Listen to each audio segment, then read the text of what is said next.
Gotta get myself one of these someday. Alright, the DJI Mavic Pro, let's get right. Somebody keeps texting me.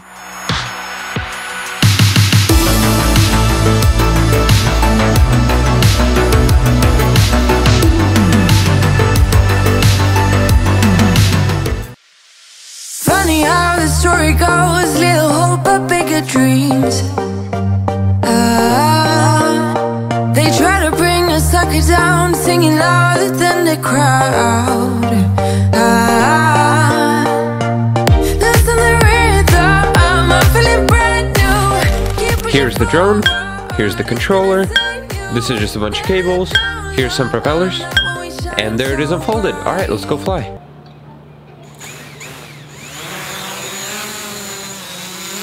So if you've seen my other video, I reviewed the DJI Mavic AIR a while ago while I was in California, and I bought it for that trip, then returned it to buy the Mavic Pro because I thought it would be a better drone because, you know, it's called the Pro, but turns out it's not the deal at all. I tested the Mavic Pro for a pretty long time. I've flown over 30 miles with it and it's a great drone, but it's not nearly as good and portable as the Mavic AIR for what I shoot.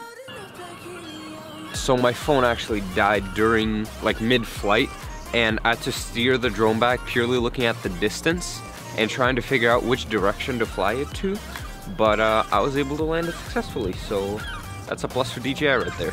Now the Mavic Pro does have a better stabilization system, it does have a radial connection, so it does have a better connection, it can go a little bit further and it has a much better battery, but there's a big but. It doesn't have as good of a camera and it's not as portable. And those two things are the most important things to me when I'm buying a drone. And there's the little things like convenience. The Mavic AIR has 8 GB of onboard storage that is with the drone all the time, no matter you have an SD card, you don't, you forgot your SD card at home, you can still go and shoot. If you forget your SD card with the Mavic Pro, you're done for the day, go back, I'm sorry. It's not all bad, it's still a great, I'm telling you, somebody keeps texting me.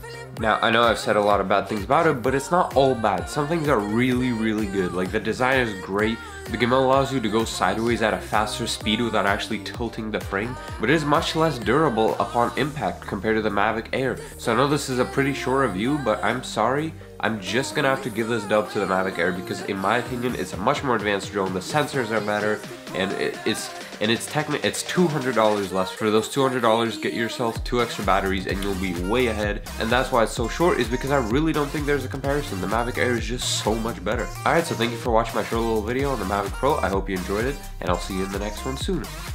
Oh, let's do that again. We just need some room to breathe. We got mouths, we gotta feed. Killer beat to keep the leash. Gotta step on your feet. Know the dream, it isn't cheap. Tryna take us overseas. Put some asses in a seat. Whew. Almost broke my camera there.